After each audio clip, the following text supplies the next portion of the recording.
Praise the lord, hallelujah. પ્રભુની સ્તુતિ થાઓ. પરમેશ્વરના સામર્થ્ય નામને ધન્યવાદ હો, હાલેલુયા. આપણો પરમેશ્વર ખરેખર ભલો દયાળુ ઈશ્વર છે, તેમની સ્તુતિ થાઓ. રાજાઓના રાજા અને પ્રભુના ઈશ્વરની સ્તુતિ થાઓ, હાલેલુયા.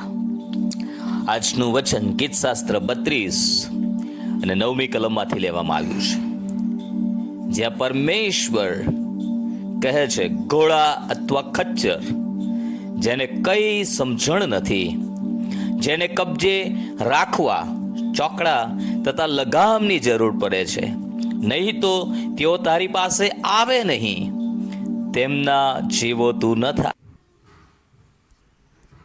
પરમેશ્વરે આપણને પ્રાણીઓ કરતા વિશેષ બનાવ્યા છે. પ્રાણીઓને પ્રભુએ પોતાના શબ્દના પરાક્રમ વડે બનાવ્યા છે. પ્રભુએ કહ્યું કે થઈ જાઓ, અને થઈ ગયું. પરંતુ માણસને જ્યારે પરમેશ્વરે બનાવ્યું ત્યારે પોતાના સ્વરૂપ અને પ્રતિમામાં બનાવ્યો. તેણે માણસને માટીમાંથી બનાવ્યો અને તેના નસકોરામાં જીવનનો શ્વાસ ફૂંક્યો. પરમેશ્વરે માણસને તેની સૃષ્ટિમાં એ સર્વશ્રેષ્ઠ સૃષ્ટિ તરીકે સર્જન કર્યું છે.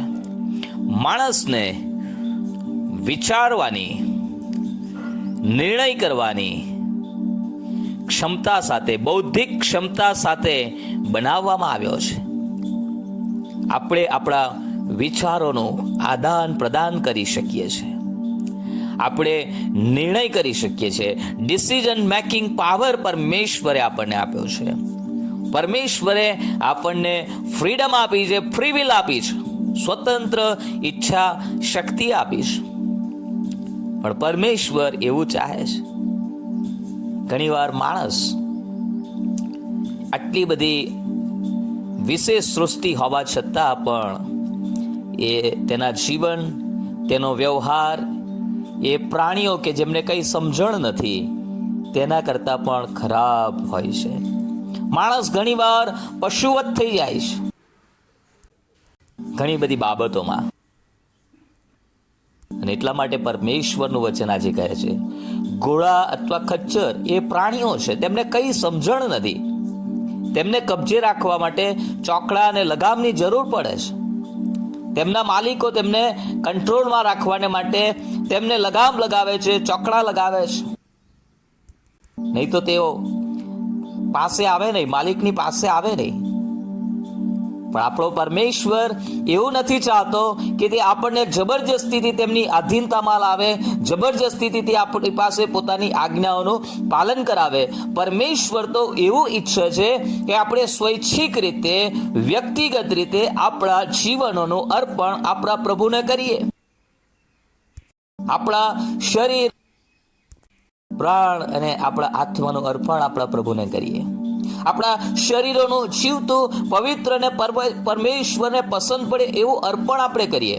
અને જ્યારે આપણે પરમેશ્વરને આપણા શરીરનું અર્પણ કરીએ છીએ ત્યારે આપણામાં, જેમ પ્રેરિત પાઉલ કહે છે કે હવે પછીથી હું નહીં પણ મારામાં પ્રભુ ઈસુ ખ્રિસ્ત જીવે છે,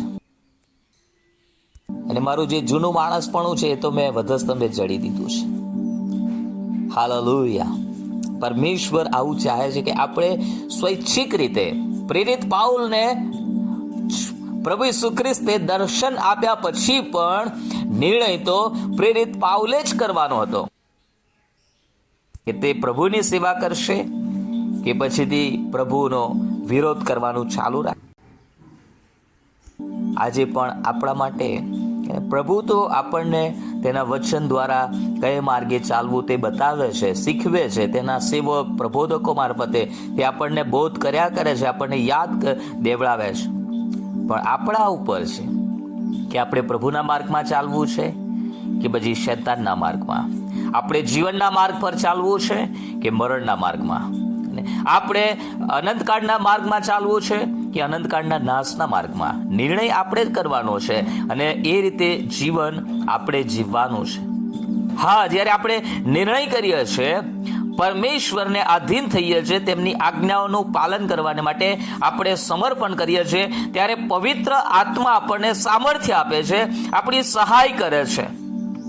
કે આપણે આપણા આપેલા સમર્પણમાં બની રહીએ. હાલેલુયા. પરંતુ પહેલ મારે ને તમારે કરવી પડશે. પરમેશ્વર બહુ મોટા હૃદય સાથે કહે છે, મારા દીકરા ઘોડા જેવો ના થા, ખચ્ચર જેવો ના થા. એમને જોર જબરજસ્તી કરીને એમને કંટ્રોલ કરવામાં આવે છે. એમને ચોકડાને લગામ લગાવવાની જરૂર પડે છે. પણ હું તારા ઉપર ચોકડાને લગામ લગાવવા નથી માગતો. મેં તને આઝાદ બનાવ્યો છે. મેં તને ફ્રી વિલ સાથે બનાવ્યો છે. મેં તને ડિસિઝન મેકિંગ પાવર સાથે બનાવ્યો છે. હું નથી ચાહતો કે એક રોબોટની માફક તારા જીવનનું નિયંત્રણ કરું. તું મારા હાથમાં કઠપુતલી નથી. જરૂર મેં તને મારા હાથ પર કોતરેલો છે, પણ હું તને કઠપુતલીની જેમ રાખવા કે જીવન જીવે એવું ઈચ્છતો નથી. હું ચાહું છું કે તું સ્વતંત્ર ઈચ્છામાં જીવન જીવે, પરંતુ મારી આધીનતામાં જીવન જીવે, મારા વચન પ્રમાણે જીવન જીવે, અને જેથી હું મહિમાવાન થાઉં અને તું એ આ દુનિયાના લાઈફમાં, આ પૃથ્વી ઉપરના જીવનમાં તું આશીર્વાદિત થાય. હાલેલુયા. કેટલો બધો મહાન પરમેશ્વર આપણને મળ્યો છે. આવો પ્રેમ કરનાર પ્રભુ આપણને મળ્યો છે. આપણે તેમની સ્તુતિ કરીએ અને ખરેખર આપણે પ્રાણીઓ જેવા ના થઈએ. હાલેલુયા. પ્રભુ યશાયા પ્રબોધકના પુસ્તકમાં કહે છે કે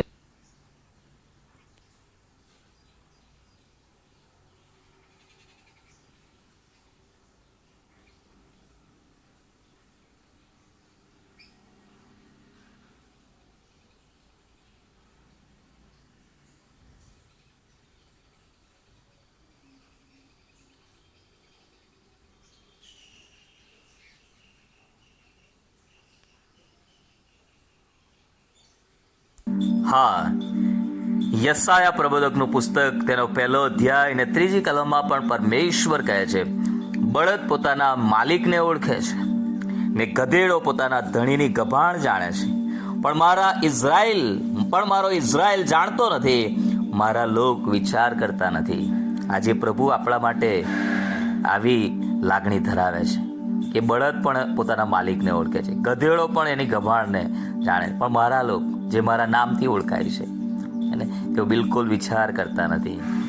તેઓ વંઠી ગયેલી પ્રજા છે, તેઓ આડી પ્રજા છે, પાપ કરનારી પ્રજા છે, અન્યાયથી લદાયેલા લોક છે, પાપ કરનારા સંતાન છે, વંઠી ગયેલા છોકરા છે, અને તેઓએ પ્રભુનો ત્યાગ કરી દીધો છે. આપણે એવા ના બનીએ. હાલેલુયા. આજે પણ પ્રભુ આપણને તેની પાસે બોલાવે છે. આવો, તેની પાસે આવો. તમારા જીવનોને પ્રભુની આધીનતામાં જીવનનો નિર્ણય કરો અને જુઓ પ્રભુ કેવી આશીષોથી તમારા જીવનોને ભરે છે. God bless you. Have a nice day.